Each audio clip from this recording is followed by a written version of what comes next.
ni muri wikendi. Andi rero ahamagara Nawomi ati mukunzi umeze neza? Ati yego rwose meze neza.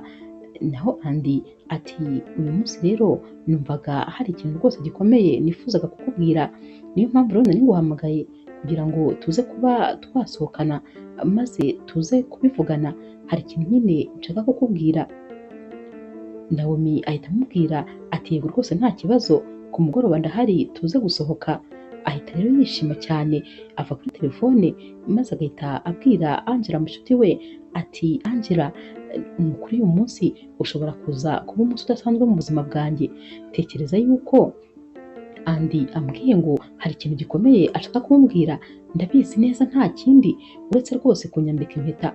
Urabizi nawe imyaka ibi bintu mbitegereje, gusa ndumva nishimye, ntangiye gushyuha, nahinze ndi kumva atari njye ndota. Ku mugoroba hagera Nawomi rero atangira ubu yegera amakanzu yose ariko kandi yereka Angela ati mbabarira undebere imbere kurusha iyindi, undebere kandi iberanye n'amafoto, ndakwinginze rwose mpitiramo kuko uyu munsi ntabwo usanzwe mu buzima bwanjye. Angela ati ni ukuri mukunzi, ndakwifuriza rwose ko waza kubona ibyiza gusa, kubera yuko uyu munsi wari uwutegereje igihe kirekire. Nizere ko rwose ari ryo jambo rikomeye Andi yifuza kukubwira.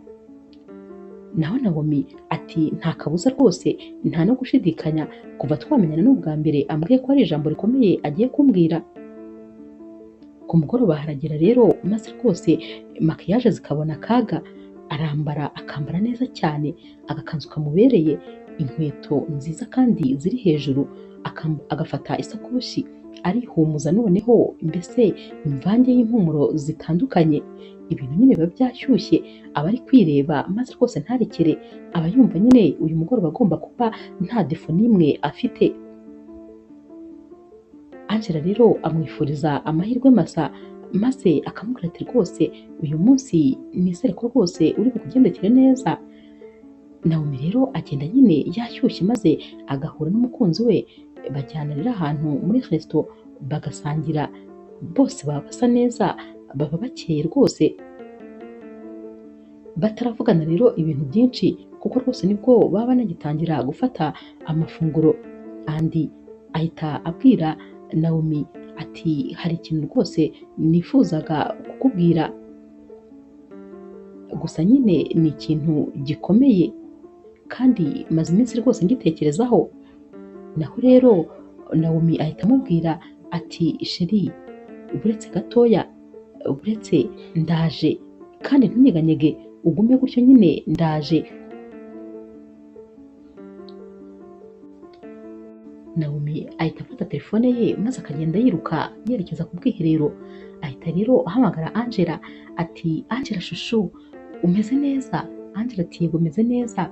Atumva ati noneho ndahinze ndapfuye, ati ndashyushye, ibintu birashyushye biri kwaka umuriro, atuzi yuko nta kabuza noneho rwose Andi agiye kumporopoza.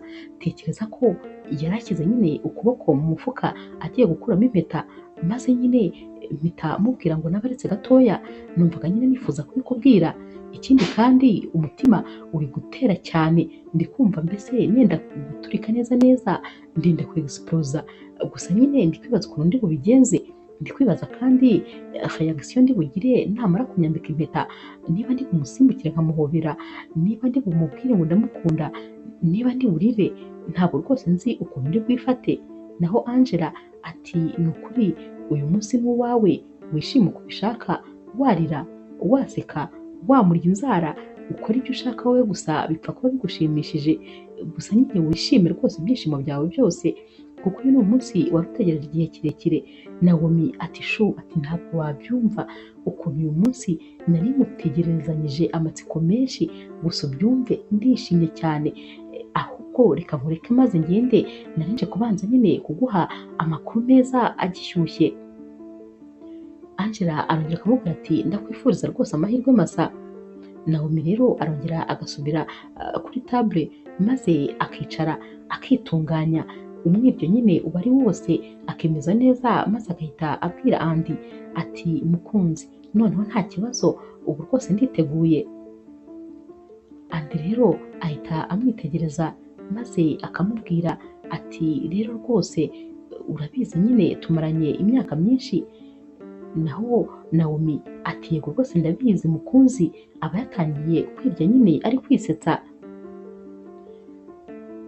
Andi rero ati uyu munsi rero nifuje rwose kukubwira ko atari ngombwa ko twakomezanya.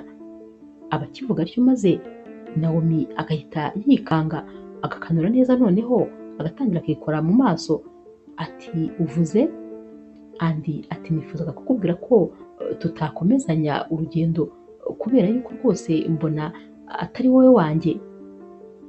Naho rero Nawomi umutima uhita umuvamo, maze noneho akabura uko yicara, akabura uko yifata, agatangira akamubaza ati kubera icyo umbwiye ayo magambo? Andi ati rero rwose njyewe umugore nahoze nifuza ni umugore nyine akazi ke atari ko kaza imbere y'ibintu byose. Ni wa mugore nyine uzaba mu rugo maze akita ku bana, kubera yuko iyo umugore asigaye akunda akazi cyane, uwo rwose ntabwo yavamo umugore mwiza, ntabwo nabasha kumukontorora, kandi rwose umugore ntakontorora ntabwo nabana nawe. Njye nifuza nyine umugore uzagendera ku mategeko yanjye, umugore kandi ari njyewe nzajya mpa byose, umugore utazajya azana amafaranga menshi mu rugo kugira ngo anshingane ijosi ashake kunsuzugura. Ni uwo mugore nyine nifuza, kandi uwo rwose ntabwo ari wowe. Wowe nyine ubona akazi kawe ariko ushyize imbere gushaka amafaranga gusa. Nawe ahita amubwira ati hoya rwose mukunzi, ibyo bintu ntabwo wabinkora kubera ko ndagukunda cyane. Igihe twamaranye cyose ntabwo twagipfusha ubusa, kandi njyewe nditeguye urabizi. Uzambwira rwose uko ushaka komera maze mbimere. Niba ari no kuva ku kazi mbwira rwose n'ejo sinzasubireyo. Mbwira ibyo unyifuzaho byose maze mbikore, ariko rwose ntabwo nshaka kugutakaza kuko ndagukunda cyane. Naho rero Andi ati hoya rwose ntacyo gutekereza gihari, ntabwo wavamo umugore mwiza biragaragara. Ntabwo rwose nakwirirwa nirushya ngo uwo mwanya wo kubitekerezaho twaba turi guta igihe. Byararangiye kuko nabitekerejeho neza, maze nsanga rwose ntabwo ari wowe wanjye. Nasanze kandi utabereye urugo habe na gatoya. Ubwo rero noneho Nawomi aba yatangiye kurira, amarira yamwuzuye mu maso. Andi kandi ahita anihagurukira maze akaba aragiye. Nawomi rero asigara yicaye hano wenyine, agakebaguzwa akareba hirya no hino ngo arebe ko rwose nta muntu wamenye ibyabereye hano. Guhaguruka rero biramunanira, maze agahamagara Angela akamubwira ati ntakubeshye ntabwo rwose nabasha no gutaha ngo ngere mu rugo kubera ko agahinda mfite noneho karenda kunyica. Ibyo nari nitezemo ibyishimo ahubwo bimpindukiye umubabaro. Angela ati bigenze bite? Nawomi rero amubwira byose uko bigenze, maze Angela agahita amubwira ati ntuva aho uri, ndaje ngutahane. Angela rero ahita agenda akamutahana, maze agahita amujyana nyine kwa Angela. Aramubwira ati ndifuza ko rwose umva iruhande, ntabwo waba iwawe wenyine kubera ko rwose agahinda ufite ubanza wanakwiyahura. Bagera rero mu rugo, maze rwose Nawomi akanga kugira ikintu na kimwe afata. Aba ari kubwira Angela ati ntabwo ndi kumva ko ibi bintu byambayeho, ahari ndi gutekereza ko naba ndi kurota. Umusore nakunze ubuzima bwanjye bwose, umusore nahaye umwanya wanjye wose, namuhaye umutima wanjye wose. Ni biriya bintu koko yankora? Tekereza ko yambwiye ngo ntabwo navamo umugore mwiza, cyakoze birambabaje. Naho Angela aramubwira ati nyamara ntabwo rwose ukwiye guta igihe utekereza kuri Andi, kubera ko Andi niwe uhombye ntabwo ari wowe. Araguhombye kubera ko rwose uri umukobwa mwiza, ufite ahazaza, ikindi kandi uzavamo n'umugore mwiza cyane. Naho rero Nawomi ati ibyo ntacyo bikimbwiye, kubera yuko n'ubundi niba mbuze rwose Andi mu buzima bwanjye nta n'undi musore nifuza.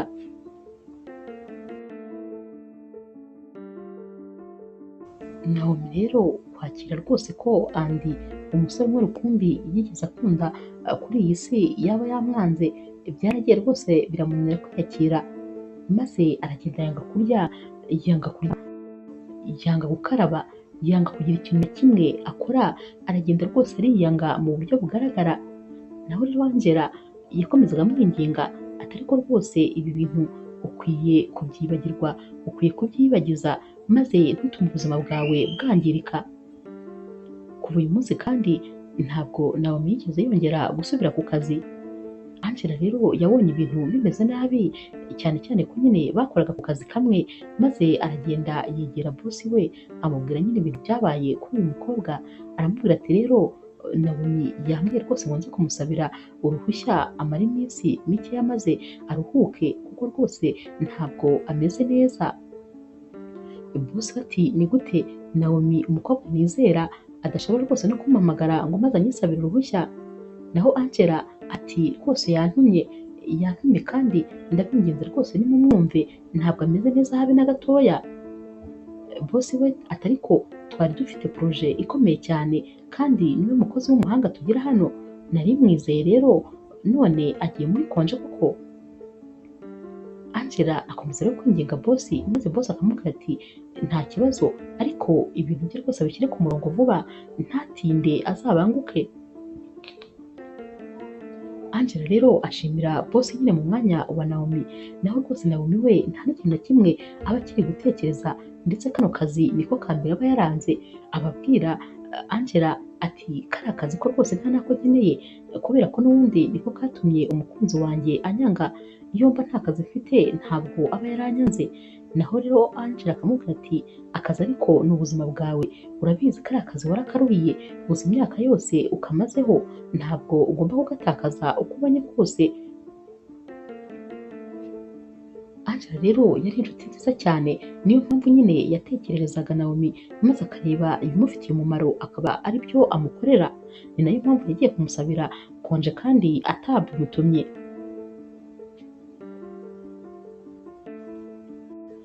Hashira iminsi rero n'ubundi rwose Naomi yimereye nabi cyane, icyo nyine ari amarira gusa, maze agafata umwanzuro wo kujya kureba Andy kugira ngo amusabe imbabazi kandi rwose nta kosa na rimwe aba yarigeze amukorera. Aragenda rero maze yagera kwa Andy agakomanga. Andy rero aramufungurira maze agahita abona nyine Andy yari yibereye kumwe n'undi mukobwa bari banisohokaniye. Naomi rero ahita apfukama imbere ya Andy maze akamubwira ati ndakwinginze ngarukira rwose, sinabasha kubaho ntagufite, ndagukunda cyane ku buryo ntifuza kugutakaza, mbwira ikintu cyose ushaka maze nzagikore. Naho rero Andy aramubwira ati reka nitambukire, naho Naomi akamufata ukuguru akagukomeza. Andy rero n'umujinya mwinshi amushotagura imigeri nyine ati reka nigendere, aba yifataniye nyine n'umukunzi we mushya. Uyu mukunzi we mushya rero aba ari kureba uyu mukobwa maze akamuseka. Barigendera rero bagasiga ari kwigaragura hano hasi. Naomi noneho agahinda karamwica, n'ubundi akicara ahangaha akarira, yarangiza n'ubundi akongera agataha nyine kwa Angela. Agerayo rero maze akabwira Angela ati tekereza yuko Andy yifitiye n'undi mukunzi. Angela ati sinakubwiye, narakubwiye ngo yahinduye ubuzima kandi ntacyo bimubwiye kuba yaratandukanye nawe, wakabaye nawe rwose ukora nkawe maze nawe ugahindura ubuzima nyine ukareka kumutekereza. Mureke rwose, fata urundi rugendo rw'ubuzima, naho Andy mwibagirwe, mureke nta nubwo akwiriye rwose ko wamuririra kuko uriya musore ntabwo agukunda, ikindi kandi nta mutima agira habe na gatoya, sinibaza impamvu ukomeza kwibabaza.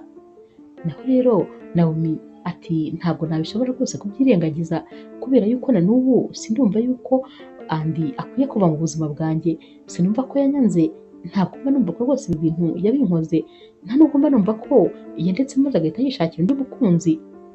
Ibi bintu rwose sinshobora kubyumva, namutayeho igihe kinini, ikindi kandi niwe rukundo rw'ubuzima bwanjye, naramukunze n'ubu ndacyamukunda, kumwikuramo ntabyo nashobora. Ibintu rero rwose kuri Naomi bikomeza kuba bibi cyane kuko kwihangana biragenda bikamunanira. Umunsi umwe rero aba ari mu masaha y'umugoroba, Angela rero yumva umuntu akomanze maze akajya gufungura, ahita asanga rero ari mubyara we nyine wagombaga kuza akaba amucumbikiye. Yari ari gukora research kandi arimo kwandika igitabo. Rero research ze nyine yagombaga kuzikorera muri uyu mujyi Angela yari atuyemo. amara rero gufungura maze Nawomi nawe agahita aza agahita ababwira ati nari numvise amajwi y'abantu. Naho rero Angela ahita amubwira ati uyu musore ni mubyara wanjye, rero ari gukora muri research, hari rero kaminuza imwe hano muri uyu mujyi ashaka kuzakoreramo research ze, niyo mpamvu agiye kuba amaranye natwe iminsi. Uyu musore rero uba witwa Caleb n'ikinyabupfura cyinshi ahita ahereza ikiganza Nawomi maze akamubwira ati nishimiye kumenyana nawe. Naho Nawomi areba iki kiganza maze rwose ntanamukoreho, ahita amubwira ati nizere ko nyine uzishima muri uyu mujyi mushyashya ujemo. Ahita yizunguza maze agahita yigendera. Caleb rero yitegereza Nawomi yarangiza akanarebwa nyine mubyara we nko kumubaza ati ibi mbonye ni ibiki. Naho Angela ahita amubwira ati nta kibazo nyine ndaza kubikuganirizaho ariko wibyitaho rwose mwihorere. Bahita bagenda rero maze akajya kumwereka icyumba azajya araramo. Naho Caleb ati iyi nzu yanyu ni nziza cyane, mutuye ahantu heza. Buracya rero aba ari mu masaha ya saa sita. Angela aba yateguye amafunguro, ategura rero ameza maze agahamagara Caleb ngo aze bafungure. Caleb rero araza akicara ati birahumura neza gusa nari nanashonje cyane rwose. Angela ati uracyagira apeti nka kera? Naho Caleb ati oya, ubu ngubu nyine ndashaka kugumana taye nyine y'abasore b'ikinyejana, ntabwo ngishaka kubyibuha cyane, niyo mpamvu nyine nsigaye ndya ibyo kurya bikeya. Angela rero aramuseka maze Caleb agahita amubaza ati none se mushuti wawe ko ataje gufata amafunguro? Naho Angela ati ntabwo ashonje mwihorere. Caleb ati hoya, ntabwo ariko bimeze, arashonje ndabizi kuko nta kintu na kimwe yigeze afata kuva mu gitondo. Urumva nyine mu gitondo nagiye mu gikoni maze mbona rwose ari gukoroga icyayi, yari ari kugikoroga akomeza akoroga atarekera, nyine ubona ameze nk'umuntu ufite ibibazo byinshi cyane. Ariko se ubundi uriya mukobwa yaba yarabaye iki? Tekereza ko noneho namushuhuje maze agahita yikanga icyayi akaba arakimennye.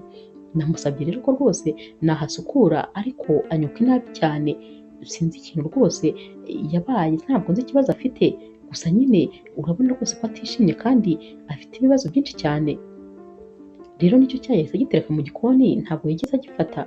Niyo mpamvu ndi kukubwira ngo arashonje rwose byanze bikunze. Gusa nanone mfite amatsiko yo kumenya ikintu kiri kumutera uriya mutima mubi afite.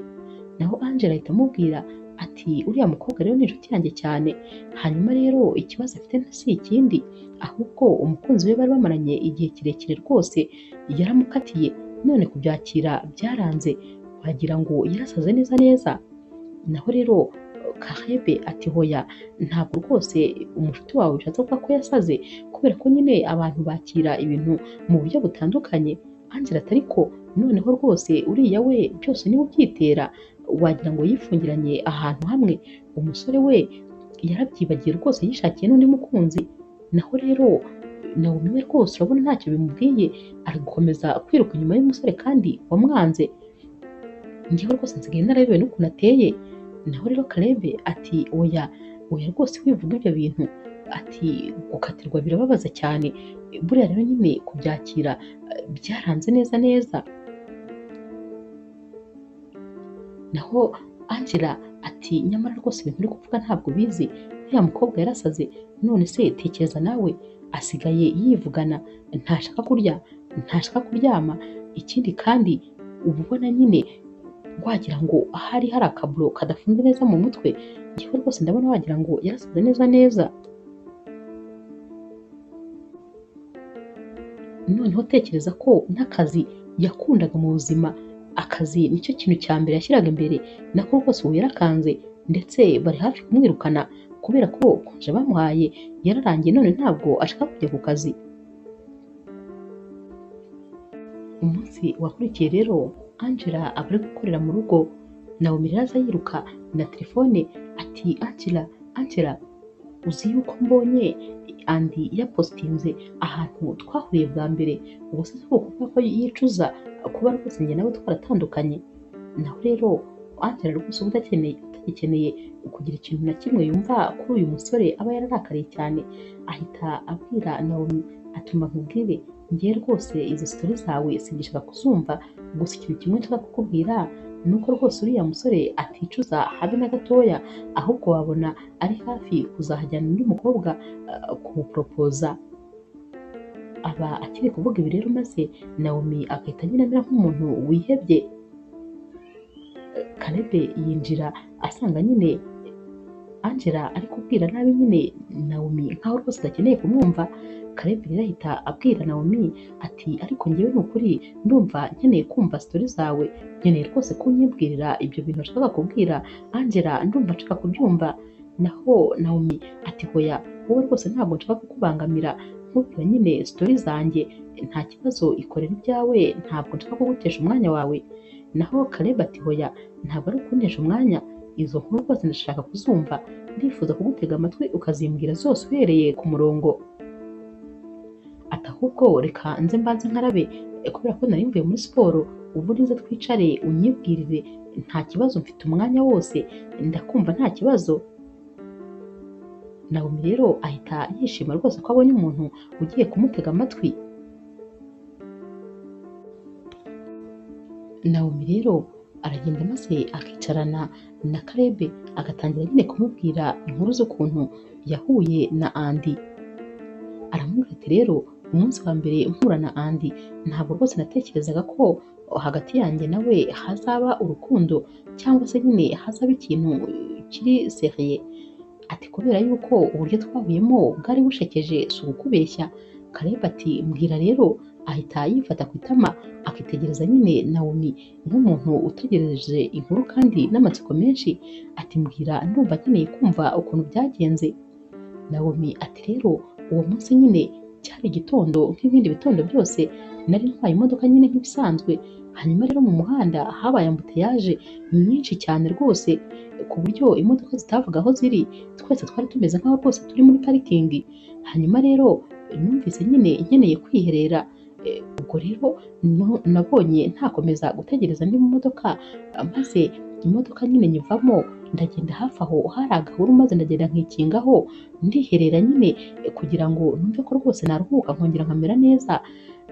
Hagati aho rero nkimara kugenda imodoka bahise bazirekura maze ziragenda, njye sinari nabimenye nyine. Naragarutse rero nsanga imodoka yari inyuma yanjye, ubwo nyine yari yabuze uko itambuka kuko imodoka yanjye yo yari ihagaze mu muhanda. Naraje nsanga umusore wari uyirimo yari ari kwitunganya, ari gusakuza afite amahane menshi. Nagerageje kumuvugisha kugira ngo rwose twumvikane ariko biranga birananirana, yarasakuzaga cyane, yari afite umujinya mwinshi cyane. Ubwo rero ninjiye mu modoka maze nyikura imbere ye, ariko rwose nkomeza kumusaba nyine imbabazi ndi gucisha umutwe mu idirishya, naho we rwose agakomeza kumbwira nabi cyane. Kubonaga arakaye bya bindi nyine bitabaho. Nyine numvise ko uwo munsi nagize umunsi mubi, nkaba nanahuye n'umuntu mubi nta kundi. Naratashye rero maze nyine ibyo bintu mpita nanabyibagirwa. Nyuma rero y'icyumweru kimwe naje kujya muri resto, ahantu nakundaga kujya gufatira amafunguro. Naragiye rero ntanga komande, bampa ibyo kurya ndetse n'ibyo kunywa, nariye ndaryoherwa ndananywa, ariko mbishoje nagiye kwishyura maze rwose ikarita yanjye iranga neza neza burundu yanga gukora, kandi nta faranga na rimwe nari mfite mu mufuka. Batangiye rero kundeba ndetse rwose umusore we atangira kundakarira. Nagiye kubona mbona wa musore n'ubundi arongeye rwose arinjiye, sinakubeshya ngo yari aturutse hehe. Yaraje rero abona nyine abantu bari kumbwira nabi, ahita ababaza ngo byagenze bite, maze bamubwira ko nyine nafashe amafunguro n'ibyo kunywa ariko ikarita yanjye ikaba itari gukora. Yahise rero anyishyurira, maze rwose uwo munsi mpita mbona ko ari marayika murinzi wanjye, kuko nyine twahuraga buri gihe ahantu rukomeye. Uwo munsi rero yahise ansaba nimero, maze rwose dutangira kuvugana uko nguko. Gusa nyine umusore nabonye uyu munsi yaratandukanye cyane rwose n'uwo nabonye wa munsi wa ambutiyaje. Uyu munsi yari umusore utuje, yambaye neza, avuga neza, asa neza nyine, ubona atandukanye cyane rwose na wa wundi nari narabonye ubwa mbere. Nuko rero rwose urukundo rwanjye na Andy rwavutse, naho twahereye dukundana, maze nanjye si ukumukunda nivayo. Caleb rero yahise amubwira ati komeza umbwire nyine ndakumva nguteze amatwi. Naho Naomi ati uracyashaka kumva iki se kandi? Caleb ati ndifuza nyine no kumenya uko byarangiye. Naomi ati kurangira byo rero rwose byarangiye nabi cyane, ariko wa mugani ubanza byari byaranatangiye nabi nuko ntari narabyitayeho. Caleb ati mbwira nyine ndakumva. Naomi ati bijya kurangira rero twarahuye nyine, nari niteze rwose ko uyu munsi uri bube ari umunsi udasanzwe ari bunyambike impeta, nyamara siko byagenze, ahubwo nibwo yambwiye ijambo ryashenguye umutima wanjye, maze rwose akambwira ko tudakwiranye ndetse tutanakomezanya kubera ko abona ntazavamo umugore mwiza, ngo kubera yuko ngo ngewe ngo nyine ngo nita ku kazi cyane, ngo ababona rero ngo nzaba umugore wita ku kazi ariko sinite ku rugo, nuko nyine twatandukanye. Naho Caleb ati gutyo gusa se icyo nicyo cyabatandukanyije? Naomi ati cyane rwose akazi niko kadutandukanyije. Caleb atumva rero nkugira inama rwose uriya musore mwibagirwe, ntabwo agukunda habe na gato, kuko nyine umuntu ugukunda anishimira iterambere ryawe, ahubwo yakabaye yaranezezwaga nuko nyine yenda ubona nka promotion mu kazi ibintu nyine bikomeza kugenda neza, ntabwo rwose yari gushimishwa no kugukura ku kazi no kumva ko kandi utakabaye nyine utera imbere ku ruhande rwawe. Naomi ati nyine kumwikuramo byaranze kubera ko uriya musore naramukundaga cyane cyane, ariko ku buryo utakumva kumwikuramo rero ntabwo ari ibintu rwose byanyorohera. Guhera uyu munsi rero uba ubona rwose Naomi aruhutse mu mutima ndetse atangira noneho no kujya aseka, gusa nyine iyo yabaga ari kuganira na Caleb, kuko Caleb yari azi ukuntu nyine amuganiriza, yaramuganirizaga maze agatuma uyu mukobwa amubwira nyine ibintu byose, ukabona ko rwose agenda aruhuka. Hashira iminsi rero umubano wabo rwose uba wifashe neza nyine ari inshuti, ariko inshuti ye bisanzwe. Angela rero asanga Caleb mu cyumba maze akamubwira ati ni ukuri warakoze cyane kubera ko watumye rwose Naomi yarongeye asubira ku murongo, ndabona yishimye, ndabona aseka. Naho Caleb ati erega nyine urabizi ni nabyo niga nk'umu psychologue w'ahazaza, ibyo nkora rero ni ukumuha umwanya maze akaruhuka ibintu byose bimurimo akabisohora, nta kindi rwose na kimwe nkora, ndifuza ko nyine namuruhura mu mutwe. Angela ati ni byiza cyane ni ukuri, komereza aho ngaho rwose, komereza aho. Akeneye ubufasha, akeneye nyine umuntu umufasha kurangara ntakomeze gutekereza kuri Andy. Naho rero uyu musore ati igihe rwose ndi kubikora nk'umunyamwuga, nyine ndi kubikora nk'aho ari akazi kanjye k'ahazaza. Angela ahita amubwira ati none se wambabariye ukanamfasha maze rwose tukamwumvisha ko agomba gusubira ku kazi, ari hafi gutakaza akazi ke, bari hafi rwose kumwirukana. Naho Caleb ati ariko haracyari kare, ntabwo aratuza, ntabwo aratekana, wakabaye ahubwo umubwira nyine akongera agasaba iyindi konje maze akabanza akaruhuka neza kandi akajya ku murongo. Hashira iminsi rero aba ari mu masaha y'ikigoroba, Caleb aba yiyicariye mu ntebe ari kureba muri telefone, gusa nyine aba ari ku mbuga nkoranyambaga nk'ibisanzwe. Aba rero ari kureba ifoto ya Naomi maze rwose akajya amwenyura. Naomi rero ahita aza, aba yambaye agakanzu nyine kari aho gaciriritse, yambaye igitambaro mu mutwe ameze ukuntu nyine, aba asigaye rwose ajagaraye, ntabwo aba akiri umukobwa wiyitaho nk'uko yari ameze mbere. Ahita rero abaza Caleb ati ko mbona uri kumwenyura, ni iki kintu rwose cyagushimishije? Caleb ati nari ndi kureba ifoto yawe, nari ndi kureba ikintu Andy yagukundiye, yari afite rezo rwose, umusore wese ari kukubona yari guhita agukunda, gusa nanone ndi kwibaza Andy aramutse akubonye ubu ngubu uko umeze, yabona ko rwose yari yaribeshye, ntabwo yakongera kukubona nk'uko wari umeze iki gihe. Naho rero Naomi ahita yitegereza uyu musore ati kubera iki?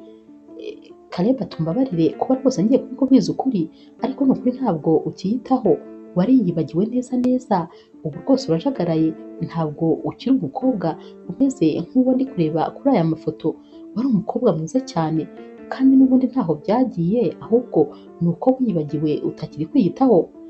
Naomi rero ahita atangira akireba, ahereye ku birenge akazamura yireba, maze rwose isoni zikamwica. Caleb rero ahita amubwira ati icara hano, icara ndaje. Aragenda rero akajya mu cyumba, maze akazana ibisokozo, akazana amavuta yo mu misatsi, araza rero agahita amukuramo cya gitambaro, maze akicara ku ntebe nyine hejuru akandagiye mu ntebe, maze agatangira gusokoza uyu mukobwa. Aramusokoza, imisatsi akayigira neza cyane, maze agahita amubwira ati urabona ukuntu uri mwiza, uri mwiza rwose, ariko nawe rwose ntabwo uri kwiyitaho. Ndakwinginze gerageza wongere wikunde, wongere wifate nk'uko wifataga kera, kubera yuko Andy yagukunze kubera ukuntu wasaga. Ubu yongeye rwose kukubona usa gutya, yahita avuga ati burya koko naranakoze kumwanga, uriya mukobwa nta kigenda cye.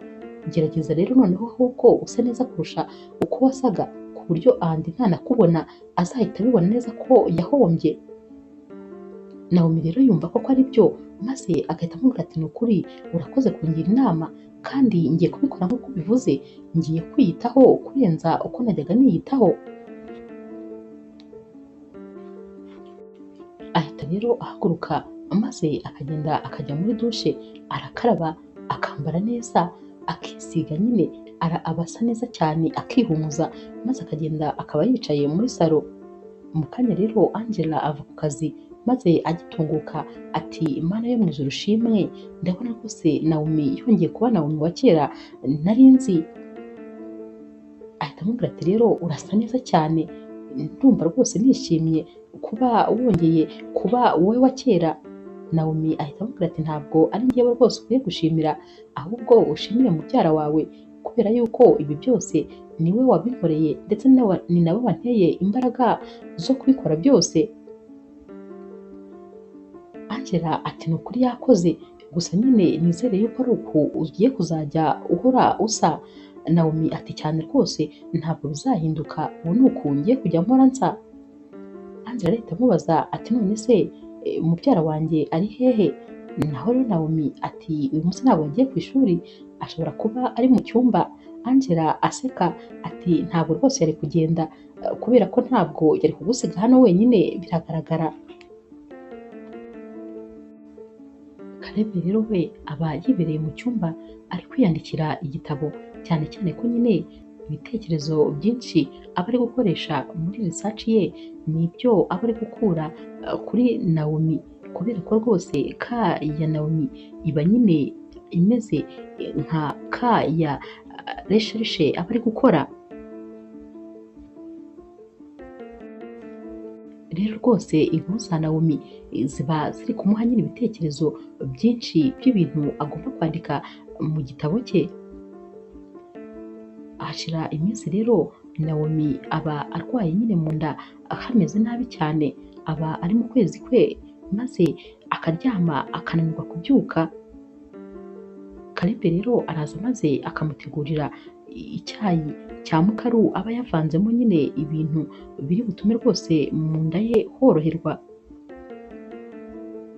Iki cyayi rero aba yamuteguriye arakimuha, maze akamubwira ati ukinywe gishyushye bijya rwose byoroshya mu nda.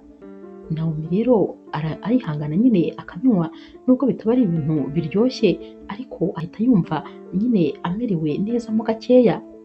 Caleb ahita yigendera, maze mu kanya gatoya Angela akaba araje, araza rero bakicara bari kuvugana, ari kumubaza uko yiyumva, maze Caleb akaba aragarutse.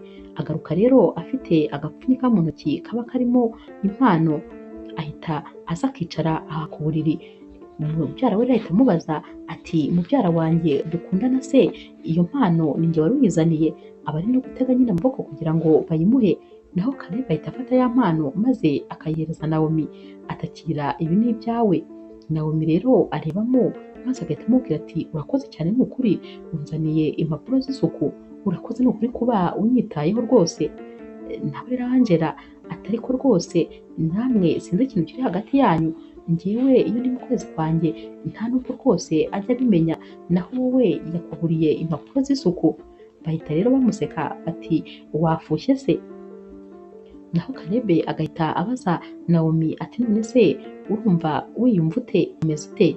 Naomi ati umuti wawe rwose wangiriye umumaro, ndumva ndi kugenda noroherwa gake gake. Caleb rero ahitamo ababwira ati ngaho nimukomeze muganire nyine hagati yanyu, reka nanjye ngende hari ibintu nkeneye kuba ndi gukora. Amara gusohoka rero maze Angela agahita abaza Naomi ati mbwiza ukuri nk'inshuti yanjye kandi tumenyeranye, ni iki kiri hagati yawe na Caleb? Ntumbwire ko kandi ari ibisanzwe kuko rwose ntibisanzwe, uko nagufata ntabwo ariko njye wamfata kandi ndi mubyara we. Mbwiza ukuri ikintu kiri hagati yanyu. Ari kugutegurira umuti ukorohereza mu nda, akakuzanira impapuro z'isuku, ntabwo rwose bisanzwe. Naomi ati birasanzwe cyane rwose, nuko nyine uriya musore n'umwana mwiza aba yanyitayeho. Naho Angela ati ariko ni umwana mwiza kuri wowe gusa, niyo mpamvu nyine ndi kubyibazaho. Naomi ati ariko nawe ntugakomeze ibidakomeye, ahubwo nkeneye kuruhuka, nkeneye kwisinzirira, ngaho genda rwose ndeka nisinzirire, ndi kubyumva nyine wafushye. Umunsi wakurikiye rero mu masaha y'igitondo, Caleb abyutsa Naomi ati ngwino tujya muri siporo, urahita rwose wumva umeze neza. Aragenda rero akamukoresha agasiporo, maze bagahita bagaruka mu rugo. Bagera mu rugo rero n'ubundi Caleb akagenda agategura ikawa. Aza rero muri salo maze agasanga Angela ari kwitegura agiye ku kazi, agahita amubwira ati none se nguhe ku gakawa? Naho Angela ati hoya ndihuta nta kibazo urakoze, gusa hari serivisi nagira ngo ngusabe. Caleb ati nta kibazo mbwira. Angela ati nagira ngo rwose umfashe maze uganirize Naomi ku byerekeranye no kujya ku kazi. Caleb ati ibyo rwose twaraye tubiganiriye, ariko nyine naheho gufata umwanzuro, buriya igihe nikigera byanze bikunze azajyayo. Naho rero Angela ati nyine urumva njye mfite ikibazo, ndatekereza ko rwose bashobora kumwirukana, kandi sinifuza yuko yabura kariya kazi kuko aka kazi yarakavunikiye cyane, ntabwo rwose nifuza ko bamwirukana. Abakiri kuvuga ibi rero maze Naomi akaba aramanutse yambaye neza cyane, yambaye afite isakoshi nziza, yambaye inkweto nziza, yashakoje nyine asa neza bikabije, maze agahita abwira Angela ati hoya ntugire ikibazo, ntabwo rwose bazanyirukana kubera yuko ubu ngubu tuvugana nditeguye kandi ngiye ku kazi, humura rwose kunyirukana nta bikiri mu nzira. Bose rero bahita bakebuka bamureba, maze bakareba ukuntu akeye, ukuntu ari mwiza, bose bahita bahaguruka bakamwitegereza. Angela ati ni ukuri ndanezerewe, ndishimye rwose ko wemeye kugaruka ku kazi. Naho Naomi ati ibi byose ndi kubikesha Caleb, amagambo rwose yarayambwiye iri joro yatumye nsubira ku murongo, maze numva ko ntakwiye gutakaza ibintu byanjye by'agaciro ngo ni uko uriya musore yanyanze. Ahari nyine ntabwo ari njye nahombye, ashobora kuba nawe rwose yarampombye. Ngomba gukomeza ubuzima bwanjye maze ngakomeza kureba imbere. Rwose Caleb wakoze cyane, ndagushimiye, ndagushimiye ko rwose aha ngeze ari ukubera wowe, kuba ubwihebe nari mfite ntakibufite byose ni wowe mbikesha, ndagushimiye rero cyane. Angela aba yishimye rwose, maze bose bagahita bamubwira nyine ukuntu asa neza, ukuntu akeye, maze nabo bagahita babwira ati Angela reka tugende ku kazi, ntakerererwa ku munsi wa mbere nyuma y'igihe kinini nari maze muri konje, yaba ari amakosa rwose, reka twihute. Bahita rero bagenda maze bakifuriza Caleb umunsi mwiza nyine, ugiye gusigara hano mu rugo ari wenyine. Ku mugoroba rero Angela arataha, maze bagera mu rugo Naomi akazi nyine kaba ari kenshi, ahita agakomereza kuri mashine. Caleb rero aragenda akamutegurira kafe maze akamuzanira, ati ndakeka rwose uyikeneye kubera ko biragaragara ko umunaniro ari wose, wakoze cyane kandi na n'ubu rwose uracyari gukora. Naomi rero aramubwira ati urakoze cyane, gusa ni ukuri uri umusore mwiza mu buryo butangaje, ukuntu unyitaho, mbese umwana mwiza ku buryo udashobora kubyumva, njyewe rwose ujya untangaza. naho rero Angela ati ikibabaje nyine ni uko ari umwana mwiza ku muntu umwe, wagira ngo niwe uba hano muri iyi nzu gusa. Nawomi ati turabizi nyine ubu utangiye gufuha, ihangane. Umunsi rero wakurikiye baba bagiye ku kazi, maze nyine bari kuva ku kazi bari gusohoka, Nawomi abaza Angela ati se imodoka wayiparitse hehe? Igihe akireba ahita abona imodoka ya Andy iparitse nyine muri parikingi, arayireba maze akayitegereza cyane. Angela rero ahita amufata akaboko ati ngwino tugende gira vuba, aba ari kumukurura, ariko rwose ubona Nawomi we ashaka kugenda ajya kwegera iriya modoka. Agera mu rugo rero n'ubundi yasubiye nyine nka kwa kundi yari ameze, yongeye kubabara wagira ngo rwose yatangiriye kuri zeru. Abwira rero Karebe uko byagenze ati nongeye rwose ndamubona. Karebe ati wamubonye? Nawomi ati hoya ntabwo namubonye bya nyabyo, ariko nabonye imodoka ye. Karebe ati none se uyibona wumvise bimeze bite? Naho Nawomi ati numvise mu nda handiye, numvise mpinze umushyitsi, maze rwose numva nakwiruka nyine njya kureba niba ari mu modoka ye. Karebe ati none se urakeka ko nyine yakwihishe? Nawomi ati hoya ntabwo yabikora kuko ubundi akunda kwigaragaza cyane, iyo nyine aza kumbona yari guhita anyiyereka, gusa Imana ishimwe ko atanyiyeretse kuko rwose nari kumwiruka inyuma, ntabwo nari kwihangana. Karebe ati none se birakomeye bigeze aho? Nawomi aterega rwose uretse ko nijijisha maze nkababwira ko niyakiriye, ariko ntababeshye ndamukumbuye kandi cyane. Naho Karebe ahita amubaza ati none se utekereza ko nibura we nawe agukumbuye? Nawomi ati ntabwo mbizi, gusa rwose njyewe ndumva kumukuramo bitaraza n'ubundi. Uko rero Karebe yakomezaga kuganira na Nawomi, niko rwose ibitekerezo byo kwandika mu gitabo cye byagendaga byiyongera. Umunsi umwe rero Nawomi arataha, maze yagera mu rugo agasanga nta muntu n'umwe uhari. Akomeza rero ajya mu cyumba cya Karebe, aba agenda amuhamagara maze akamubura. Agira ngo ahari ari muri dushe, agakomaga kuri dushe y'icyumba cye ariko akamubura. Ahita abona rero ibitabo byinshi biba binyanyagiye ku buriri, maze nyine agatangira kwisomera. Igitabo kimwe rero atangira gusomamo ahita asanga rwose ari we sije iri kwigwaho, ahita asanga izina rye ari ryo riri kuri tayito y'iki gitabo. Ati sije yo kwigwaho ni ka ya Nawomi. Ibi bintu rero abisoma maze agahita akomeza asoma nyine ibikurikira, agahita asanga inkuru ze zose we na Andy nizo ziri muri iki gitabo. Ni ukuvuga ni nkaho rwose ari we Karebe aba yarakozeho research yose y'igitabo cye, ni nkaho kandi ari we aba ari kwandikaho ibyo baganira byose, ibyo bavugana byose, ibibazo byose amubaza biba byerekeranye nyine na research ze aba yibereyemo. Agahinda rero karamwica, maze n'ubundi akabona uyu musore nawe rwose ari kumukinisha. Afata cya gitabo maze akagenda akakicarana muri salo. Karebe rero arataha, aba ananiwe ari kwinanura, maze yareba mu maso ya Nawomi akabona arijimye cyane. Aramubaza ati kandi se wabaye iki? Nawomi ahita afata cya gitabo maze akakimujugunyira. Ahita ahaguruka maze akamubwira ahagaze ati koko burya byose byari imfabusa, bya biganiro twaganiraga, kwa kuntu kose wanyitagaho, nibwiraga ko rwose mfite inshuti y'inkoramutima, naho wowe wari wibereye mu masomo, njyewe nari sije yo kwandikaho, njyewe nari ikigwa, mbese ni njye wakozeho amaresearch yawe yose, ni njye wanditseho igitabo. Mbese wowe ibyo nakubwiraga byose nta na kimwe kigeze kigukora ku mutima? Icyo wari ugamije ni ukwiyandikira igitabo cyawe gusa. Warakoze cyane rwose kumbeshya kuri inshuti yanjye, naho rwose wibereye muri research zawe. Karebe rero ashaka kumusobanurira ati hoya rwose nuko byahuriranye na sije nari mfite nagombaga kwandikaho, ariko Nawomi ntabwo aba akeneye kwamusobanurira. Ahita amubwira atumva namenye uwo uriwe neza rwose, nta busobanuro bwawe nkeneye. Karebe rero ajya kubwira Angela ati ibintu rwose byagenze nabi. Nawomi yamenye ko rwose ibintu yajyaga ambwira najyaga mbyandika mu gitabo cyanjye, none yandakariye ntabwo ushobora kubyumva.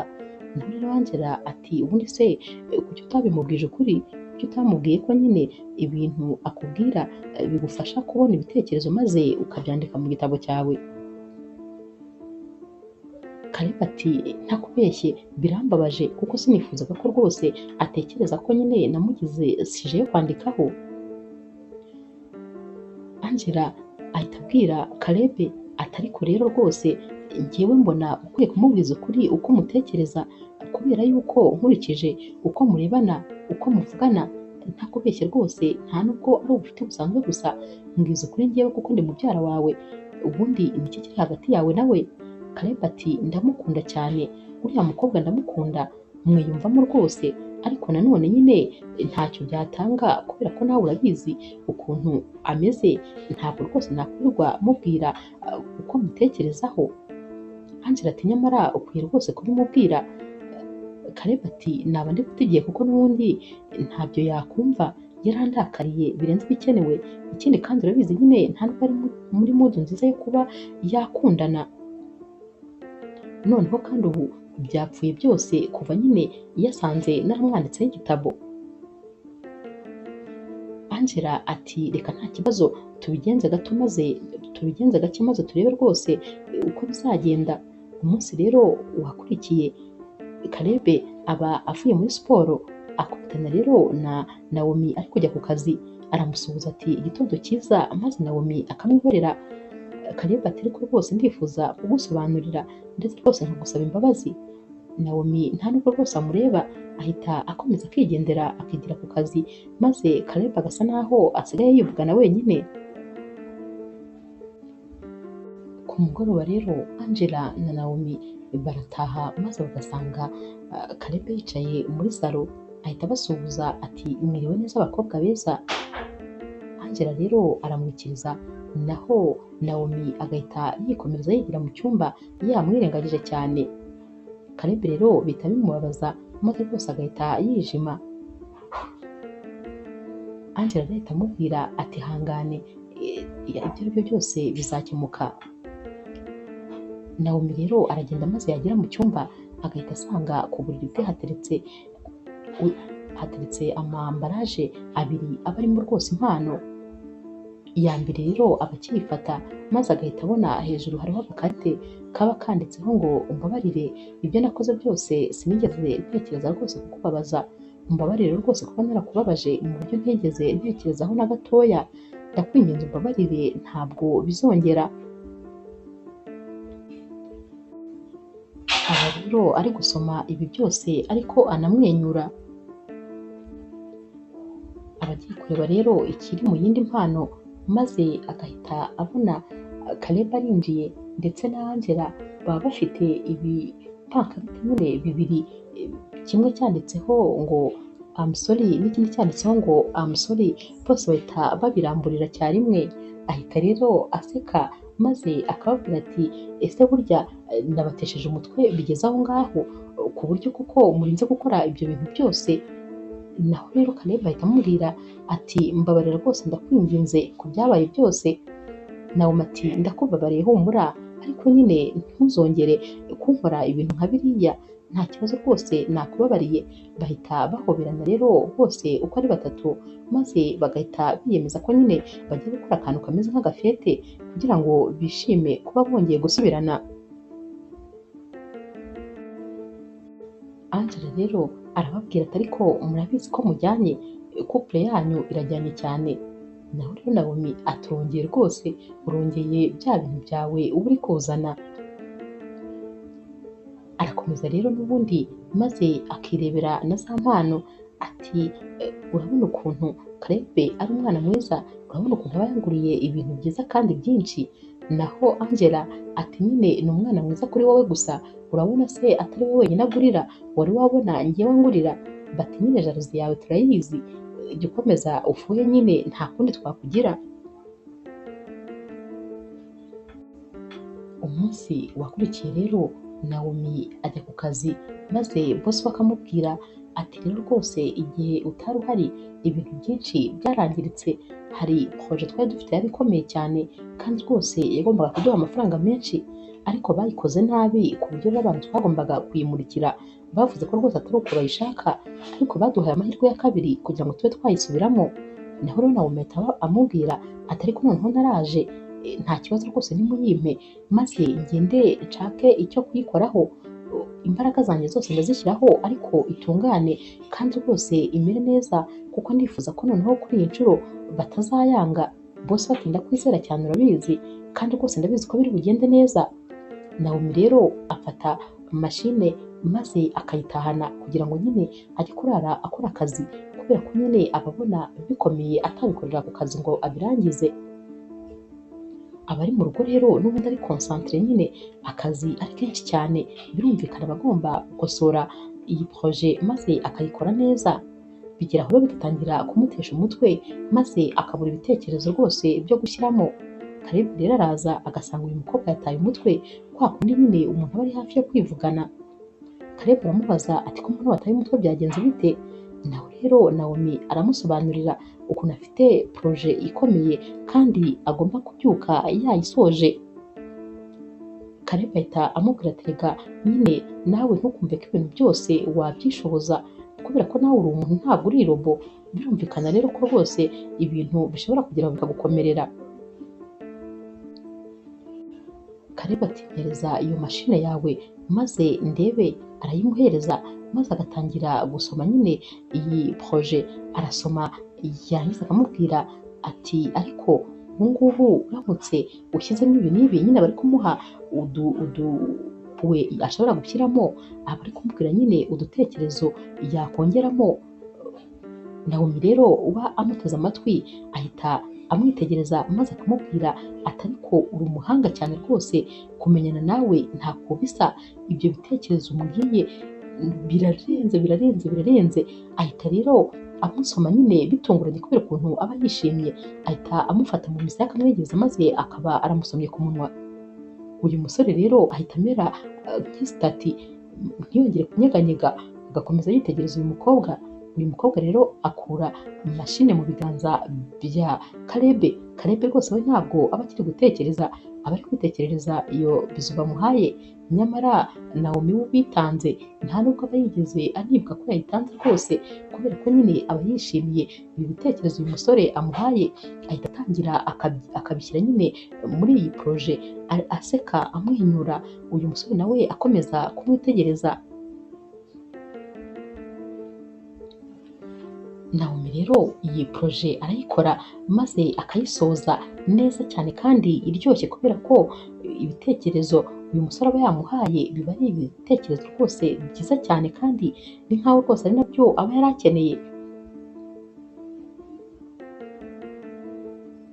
Mu gitondo rero aragenda akayitanga kwa boss we, maze boss we yacishamo amaso akamubwira ati noneho nakubeshye, ndabona rwose amanota ari 120%, bimeze neza cyane cyane rwose, wakoze cyane. Niyo mpamvu iyo udahari tuba dufite ubwoba ko rwose amaprojet akomeye tuzabona tutazabasha kuyakora neza. Nyuma rero y'iminsi mikeya Kalebe aba asoje kwandika igitabo cye maze akongera agasubira nyine mu mujyi yabagamo. Gusa nyine amara kugerayo maze n'ubundi akajya akomeza kwitekerereza kuri uyu mukobwa, n'ubundi rwose atajyaga ahwema gutekerezaho. Ahamagara rero Angela maze akamubwira ati cyakoze nakubeshye, ndumva rwose nikumburiye Nawomi bikabije, uriya mukobwa ariko ndamukunda cyane, nuko mbabona kumubwira n'ubundi nta kintu abyumvamo. Angela tuzi ko nanjye njya mbimuganiriza, ariko rwose akambwira yuko atiteguye gusubira mu rukundo, akambwira yuko we nyine yumva agikunda Andi. Naragerageje ngo amwikuremo ariko byaranze neza burundu. Umunsi wakurikiye rero Nawomi ajya ku kazi, maze boss we agahita amuhamagara muri biro ati umva ya projet uriya muntu twari twayikoreye yayishimiye cyane, rero rwose kubera iyo mpamvu ngomba gutangira gutekereza kuri promotion yawe kubera ko urayikwiye. Naomi rero arishima maze agataha nyine umunwa uri kumurya, areba akigera mu rugo maze agahita abibwira Angela uyu munsi uba utagiye ku kazi, ati wabyemera se yuko bagiye kumporomotinga, ibintu biraryoshye cyane, gusa nyine aya makuru ngomba guhita nyabwira Caleb kuko byose niwe mbikesha, niwe wamfashije. Bahita rero bamuhamagara maze nyine Naomi akamubwira aya makuru meza. Caleb rero ahita amubwira ati rwose byari ngombwa kubera ko uri umukobwa w'umuhanga, ikindi kandi witangira akazi cyane, imbaraga zawe zose niho uzishyira, rero rwose wari ubikwiye kandi ndakwifuriza gukomeza gutera imbere kurushaho, gusa nyine ndashaka kuzaza maze tukabiserebura turi kumwe. Naho rero Angela ahita avugira muri telefone atumva nkubwire nuza rwose utari kunyibuka waranyibagiwe, ntuzirirwe uza muri iyi nzu ndetse nutanzanira impano nanjye noneho rwose tuzaserera.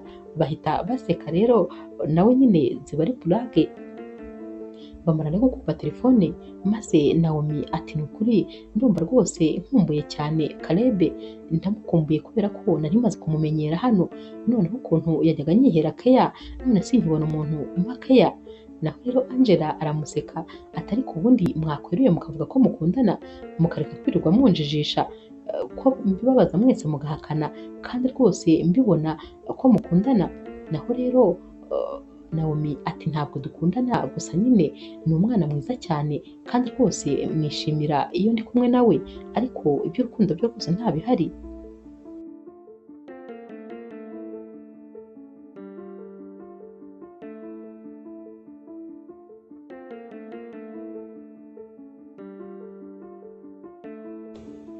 Weekend rero yakurikiye Naomi ndetse na Angela baba bibereye mu rugo nyine baruhutse. Naomi aba ari mu cyumba, naho rero Angela aba yicaye muri salo. Angela rero yumva umuntu akomanze maze yafungura agahita asanga ni Andy. Aramwitegereza agahera ku kirenge maze akageza ku mutwe, ati wowe se kandi uzanywe n'uwuhe muyaga, urayobye se mbimenye? Ntumbwire rwose ko ugarutse hano kureba abatarasoza iyo nteruro. Maze Andy ati umva ntabwo ari wowe nje kureba, unzanye hano kandi uramuzi, niwe nkeneye kuvugana nawe, rero ntabwo ari wowe. Aba yanamusuzuguye cyane. Naho Naomi aba yumvise nyine ijwi rya Andy maze agahita ava mu cyumba, araza rero agahita ahagarara akitegereza Andy. Naho Angela abona ko nyine Naomi yaje maze agahita yimyoza, nawe agahita yigira mu cyumba.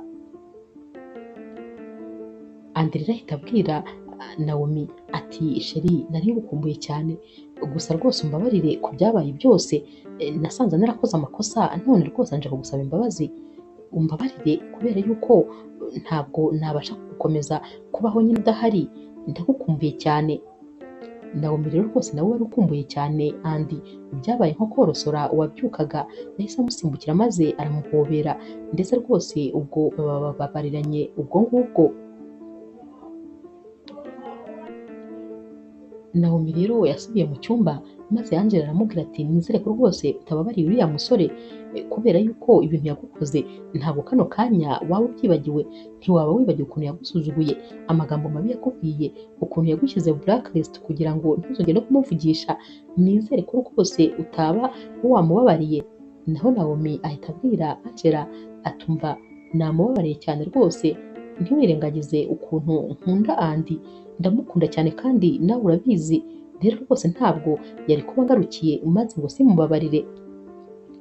Angela ahita amubwira ati ni akazi kawe, gusa niyo njya kukuriza ntuzaze undiraho, sinkeneye kuzongera kumva umbwira ibyabaye hagati yawe nawe.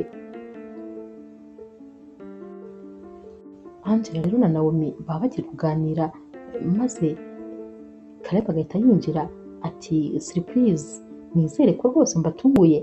Ahita abona rero bose bahindukiriye rimwe, ariko ntihagire n'umwe wiruka amuhobera, ababona bose bameze nk'abapfushije.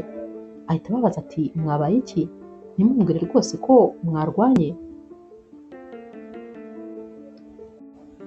Naomi rero ahita asohoka nta kintu na kimwe asubije Caleb, maze agahita ajya mu gikoni.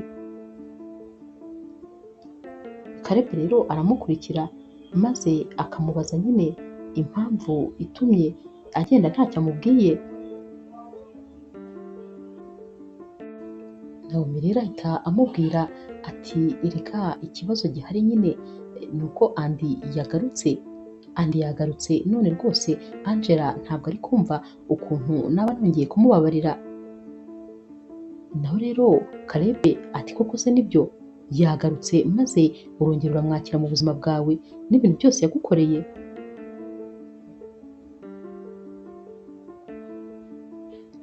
Ati none se ntamubabarira si umukunzi wanjye, ndacyamukunda kandi ntacyari kumbuza rwose kumubabarira. Caleb rero ahita yijima ati ntumbwire ibyo bintu, none se koko ntabwo wigeze utekereza kuri njye nawe?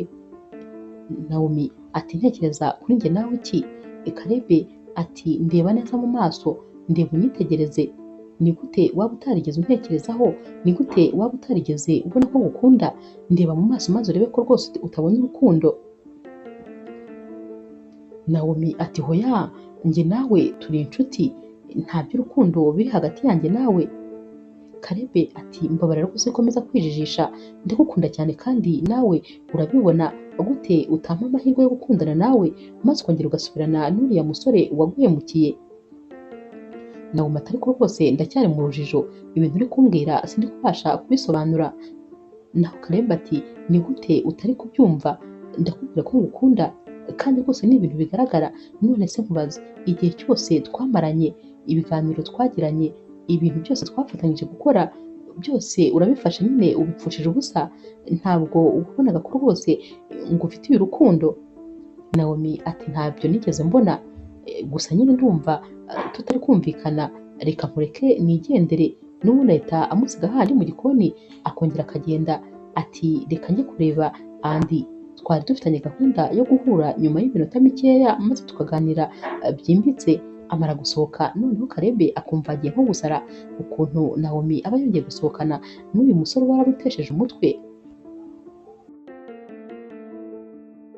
Kureba Caleb maze agasanga ahagaze mu idirishya ari kwitegereza nyine ukuntu Nawomi ari kwinjira mu modoka ya Andi. Aba nyine ababaye rwose ubona yijimye, maze Angela akamubwira ati ihangane. Naho rero Caleb agahita amubwira ati nta kibazo, ni umuntu mukuru, gusa nizere ko rwose yafashe icyemezo cyiza, nizere ko kandi atazicuza kuba yasubiranye n'uriya musore.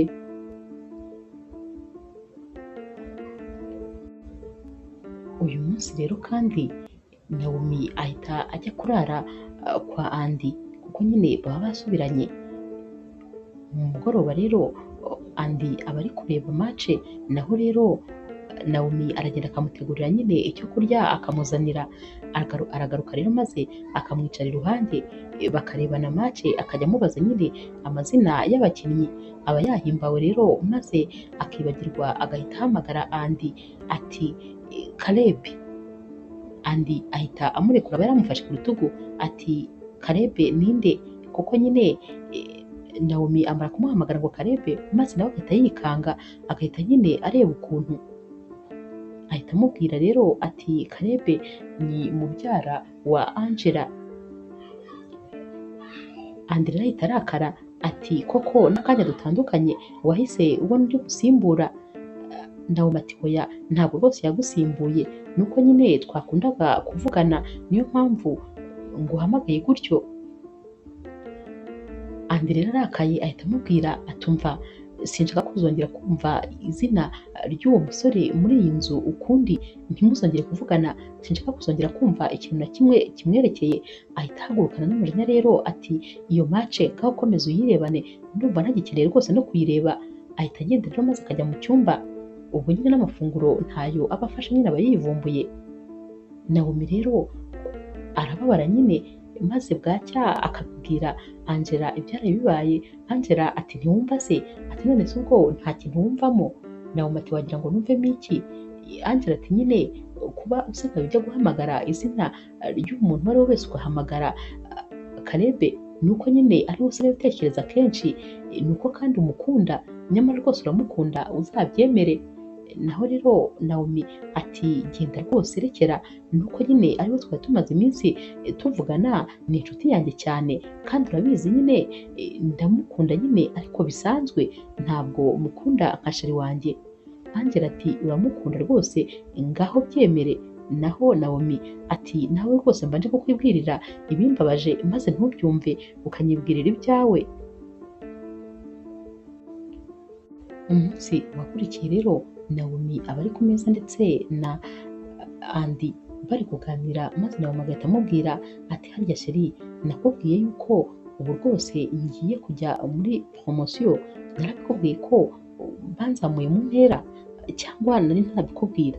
Ubu ibintu biraryoshye noneho, nubwo akazi kaziyongera ariko nyine ngiye kuzajya mpembwa umushahara mwinshi, ndetse rwose hari n'ibindi bintu by'inyongera ngiye kuzajya mbona, bashobora kuzajya banyishyurira esanse y'imodoka ndetse bakampa n'amafaranga yo kwishyura inzu. Urumva ko nyine hari inyungu nyinshi rwose zirimo. Naho rero Andy ahita amubwira ati umva rero nkubwire, ubu ndabona rwose ubanza waranyibagiwe. Ese uribuka ko uri kuvugana na Andy cyangwa wagize ngo ni undi muntu?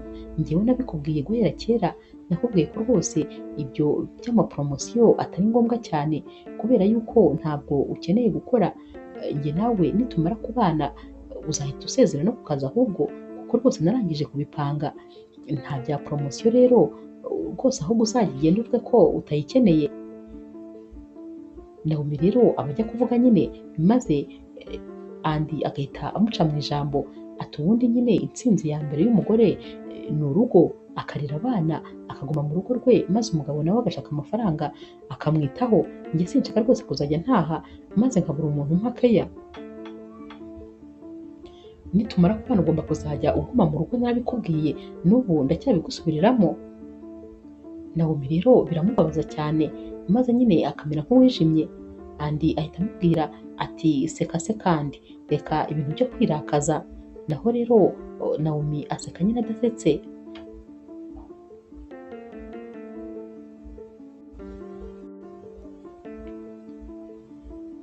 Uyu munsi rero kandi Naomi arahaguruka maze akajya muri dushe, asiga rero telefone ye iri mu ntebe, maze igahita isona.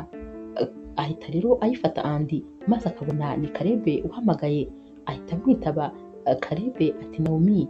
Naho rero Andy ati ntabwo ari umugore wanjye, ni njyewe, kandi nagira ngo nkwiyame ntuzongere kumpamagarira umugore n'umunsi n'umwe, kubera yuko niba utabyumva nzagucecekesha ndetse na famiye yawe yose nyicecekeshe.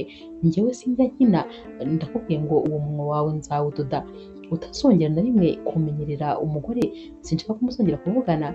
Karebe nta jambo na rimwe avuga, aba yumiwe nyine amagambo yose ava mu kanwa k'uyu umusore. Arakupa rero, maze rwose akumirirwa ibintu byose uyu musore amubwiye. Naomi rero aba agarutse, maze Andy agahita amubwira ati nta soni, wa musore aracyaguhamagara n'ubu ngubu? Naomi rero amusaba imbabazi ati rwose ntabwo nari mbizi, urabona ko nyine bitunguranye. Uyu musore aramurakarira cyane n'ubundi bakabishwanira. Buracya rero, maze Naomi akajya kureba Karebe, yinjira Karebe amuha karibu. Naho Naomi atumva nkubwire, ntuzongere na rimwe kumpamagara, waretse rwose gukomeza kunsenyera. Naho Karebe atari ko se nkwibarize neza Naomi, mu by'ukuri koko uriya musore uramukunda cyane? Naomi ati cyane rwose ndamukunda. Karebe ati nizere ko rwose wafashe umwanzuro mwiza, gusa kandi nizere ko wishimye muri urwo rukundo urimo. Naomi rero nta kintu amusubiza, ahita yizunguza maze akaba arasohotse. Uyu munsi rero Karebe ahita abona neza ko rwose ibye ndetse na Naomi bidashoboka, nta kintu kizavamo. Abwira rero Angela ati rero rwose ndabona Naomi yaramaze guhitamo kandi ibyo byose yahisemo neza. Ubu rero ngiye rwose ngomba kwigendera, reka mureke maze yigumanire n'umukunzi we. Icyo mwifuriza ni ibyishimo n'umunezero. Niba rwose anezerewe hamwe na Andy, nta mpamvu z'uko namubangamira, reka muhe amahoro ye maze yikundire uwo akunda. Naho rero Angela ati ntabwo bishoboka, ukuntu rwose waba unaniwe kano kanya kubera icyo utakomeza kurwanira urukundo rwawe. Caleb ati nakabaye ndurwanira ariko icyo nifuza ni ibyishimo bya Naomi, none niba bifite kubera iki rwose nashaka kubimukuramo. Angela ati ndabizi neza rwose uriya musore ntabwo ari amahitamo meza ya Naomi, nuko nyine ubu ngubu atari kumva ariko si amahitamo meza rwose. Caleb ati ariko ibigaragara nyine we rwose atekereza ko yahisemo neza kandi ndabyubaha uko byagenda kose. Umunsi wakurikiye rero Naomi ava muri dushe maze akinjira mu cyumba ahita asanga Andy yasizemo telefone. Arayifata rero maze agatangira kureba ama message ya Andy akayasoma maze akumva voice note. Iyi voice note rero niyo Andy aba yaroherereje umushuti we, aba yaramubwiraga rero ati wa mukobwa nyine naramuretse, nabonaga uriya mukobwa nyine angora, nibutse yuko nifitiye intama yanjye Naomi, maze ngaruka nyine kuba ari we ndeba, reka nzaba rwose ari we tubana kubera yuko abandi bakobwa bose mbabona bagoye, naho Naomi ni intama nyine muyobora uko nshaka. Ikindi kandi ndashaka kuzamukura ku kazi nyine akaba mu rugo akabaho kunyitaho, kubera ko sinkeneye ko rwose azakomeza kuzamura ijosi, kubera ko nyine uko abo bakomeza kumuzamura mu ntera niko aba anazamura ijosi, ndetse uko ahembwa amafaranga menshi ntabwo rwose nazabasha kumukontorora ngo njye mutegeka gukora ibyo nshaka byose.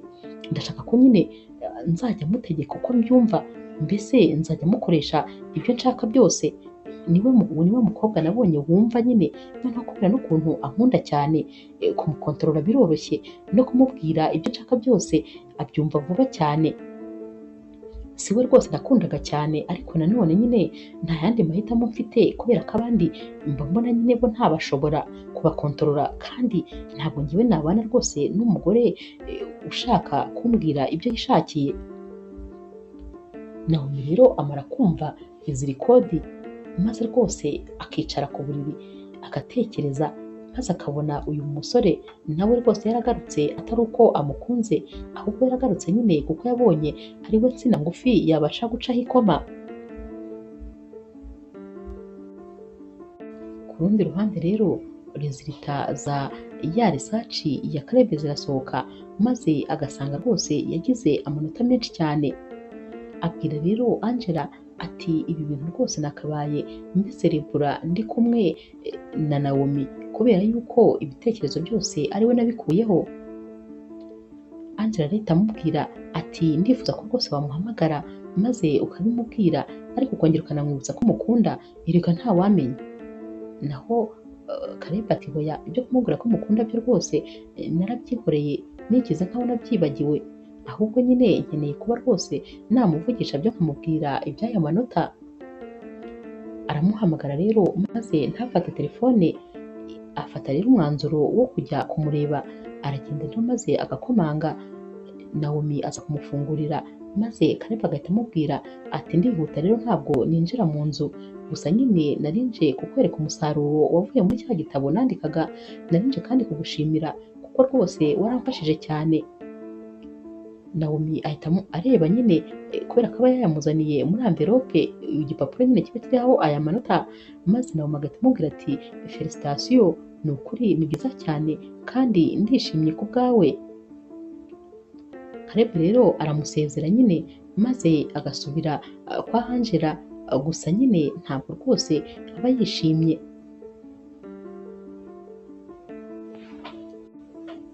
Naomi rero nawe aba yarakariye rwose uyu musore Andy, ni uko gusa aba atahita avayo ako kanya, arabanza nyine akihangana gatoya. Andy rero aramubwira ati Naomi, ni ukuri ndifuza ko twasohokana, ndifuza ko tuganira nyine ibintu bidufitiye umumaro, gusa nyine uyu munsi wambare neza cyane birenze uko byari bisanzwe. Naomi rero arabimwemerera maze akambara neza cyane, aramusohokana akamusubiza muri ya resitora ubwa mbere nyine yari yamusohokanyemo. Uyu munsi rero batangira kuganira, maze Andy akamubwira ati rero rwose nagira ngo nkubwire yuko nifuje guha agaciro imyaka yose tumaranye, imyaka yose twamaranye, nasanze rwose ari wowe mugore w'inzozi zanjye, nasanze ari wowe mugore uca bugufi, ari wowe wumva, ari wowe wubaha, mbese nasanze ari wowe ngomba kubana nawe ubuzima bwanjye bwose. Nawomi aba yamwitegereje, nta jambo na rimwe ari kuvuga, ari kumwitegereza. Andi rero akuramo impeta maze akamubwira ati ndifuza rero yuko rwose wanyemerera ko tuzakomezanya uru rugendo ubuziraherezo. Nawomi aramwitegereza maze agahita amubwira ati hoya. Andi rero agira ngo ararose ati hoya iki se kandi?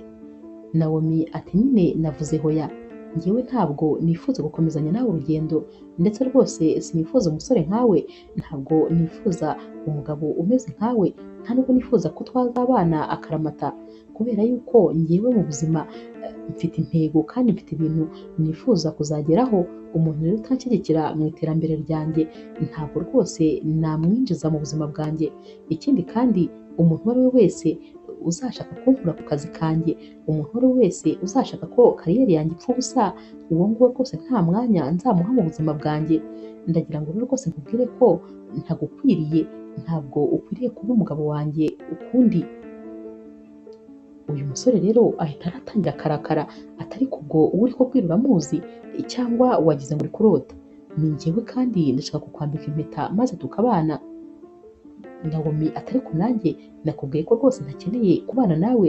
Nawomi rero ahita yihagurukira maze Andi agahita akomeza kumuhamagara ati garukira aho, gira vuba, garuka. Naho Nawomi akisohokera rwose akarenga. Andi rero biramurenga kuko rwose abatungu abazi ko mu bantu bamutera indobo Nawomi atarimo, kubera ukuntu nyine yamukundaga cyane.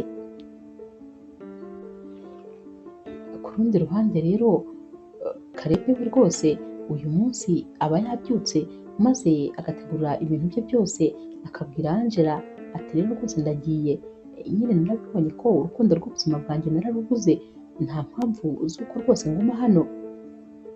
Gusa nyine Angela aba yamutindije ari kumubwira amagambo menshi, maze Kalebu aramubwira ati nyamara rwose uri kunkerereza, wabona ndi busange indege yansize, kandi biraba ari amakosa yawe, urambona rwose. Naho rero Angela ati ariko rwose numvaga ntashaka kugenda, numvaga utagenda gutyo gusa.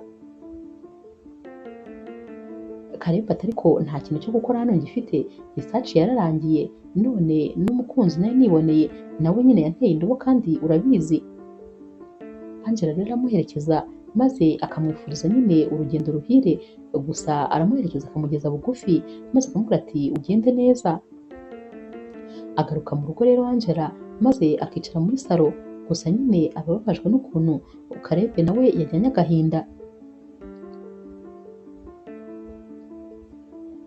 Aba rero yicaye maze akabona Nawomi yinjiye atarwiyambitse, yinjira ahamagara ati Kalebu, Kalebu uri hehe? Yinjira nyine yihuta cyane. Naho Angela ahita amubaza ati Kalebu se kandi uramushakira iki, ko mbona utarwiyambitse, bimeze bite? Nawomi ati ndashaka Kalebu, ndamushaka kandi byihutirwa. Ahita yiruka ajya mu byumba kumushaka. Naho Angela ati Kalebu ntawe uhari, yagiye mu gitondo. Nawomi ati hoya, ntumbwire ibyo bintu, ntumbwire ko rwose Kalebu naba mubuze. Angela ati ariko ntabwo ndi kumva ibintu uri kuvuga. Naho Nawomi ati ntumbwire ko naba narirutse inyuma y'umuyaga, maze ibintu byiza by'agaciro byari bindi imbere nkabyirengagiza. Ntumbwire ko rwose nshobora guhomba Kalebu, ntabwo namuhomba. Ahita akubita amavi hasi rero maze rwose agapfukama nyine ku butaka, amarira aba ari menshi. Angela ati ariko uri kurizwa n'iki? None se urashaka Kalebu kandi ibintu byo kumuhomba uri kuvuga byo ni ibiki? Naho Nawomi ati Kalebu ndamukunda cyane, ahubwo natinze rwose gusobanukirwa ko ari we rukundo rw'ubuzima bwanjye. Angela rero ahita aseka ati hoya se, ati ntumbwire, ati hanyuma se Andi ubwo waba umukorera iki uramutse ukunda Kalebu? Naho Nawomi ati Andi rwose narangizanyije nawe, kubera ko Andy ntiyigeze akunda urukundo rwa nyarwo, ahubwo yashakaga kongera igikoresho cye. Yambonye nyine nk'insina ngufiya, yabonye ari njye mukobwa yabasha guhindurira ibitekerezo uko abyumva, mbese yankoreshaga akoresheje telekomande. Tekereza ko nyine numvise rekodi muri telefone ye ari kubibwira inshuti ye ngo ni njye mukobwa nyenyine yashobora. Rero rwose singikeneye no kumva amakuru ye, ubu rwose ndishakira Caleb, gusa nyine nizere ko ntarangije kumubura burundu. Angela ahita amubwira ati hangane rero, nyine wagize amahitamo mabi, guhitamo byarakunaniye maze wibeshya inzira, gusa nyine ihangane kandi ukomere, kubera yuko Caleb yarangije kugenda, ariko narakubwiye rwose ibyerekeranye na Andy. Naho rero Naomi ati warambwiye nyine ndabizi, nanjye rwose naribeshye, gusa nyine ntabwo ndi kubyumva, n'ubu sitabasha kumva ukuntu naba nabuze Caleb by'iteka ryose. Baba bakivuga rero ibyo ngibyo, maze urugi rukaba rurikubise. Caleb nyine aba ari kuza yitonganya ati nuko rwose wankoze Angela, watumye indege insiga kandi nari nabikubwiye. Maze agahita abona Naomi yarapfukamye hasi ari kurira. Naomi ahita ahaguruka yiruka, maze agahita agenda akamuhobera, nta jambo na rimwe aravuga. Ahita atangira kumusomagura ahantu hose ati Imana ishimwe nongeye ndakubonye, nari maze kwiheba rwose ko ngutakaje ntazongera kukubona. Caleb rero uba wikanze ati bimeze bite se kandi? Naomi ati ndagukunda cyane rwose. Ntabwo aba ari gutuma Caleb avuga, atumbabarire kuba rwose igihe cyose nataye ntarakubwiye ko ngukunda, maze ngakomeza nkiruka inyuma y'imiyaga. Umbabarire aho nakubabaje hose, gusa nyine umenye ko ngukunda, ndagukunda cyane kandi uri ubuzima bwanjye, mbese uri zahabu nakomezaga nirengagiza, kandi rwose nakabaye narayifashe kera. Caleb rero ahita areba Angela, maze Angela agahita amwicira ijisho. Caleb rero ahita ahobera uyu mukobwa cyane, maze nawe akamubwira ati nanjye ndagukunda cyane, ntabwo rwose nifuza kujya kure yawe, ahari nyine ni Imana itumye ngaruka, kubera ko rwose nari ngiye, iriya ndege yansize yakoze, ahubwo izajya ihora insiga kuko ndabona ari umugisha gusigara.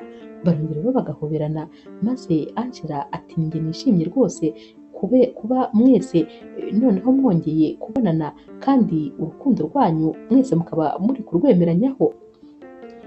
Caleb rero arongera akabwira Naomi ati ndagukunda cyane, kandi ni ukuri nagukunze rwose nkikubona, gusa nyine ntabwo nahise mbimenya. Naho Naomi ati nanjye rwose ndagukunda cyane, kandi umbabarire kuba naratinze kumenya ko ari wowe rukundo rw'ubuzima bwanjye. Inkuru yacu y'urukundo rero ni aha tuyisoreje. Mwakoze kuyikurikira. Niba ukunda inkuru z'urukundo zica kuri Zasha TV, ntukagende udakoze subscribe, like, share na comment. Ni inkunga ikomeye kuri twebwe. Ndabakunda cyane nk'ibisanzwe.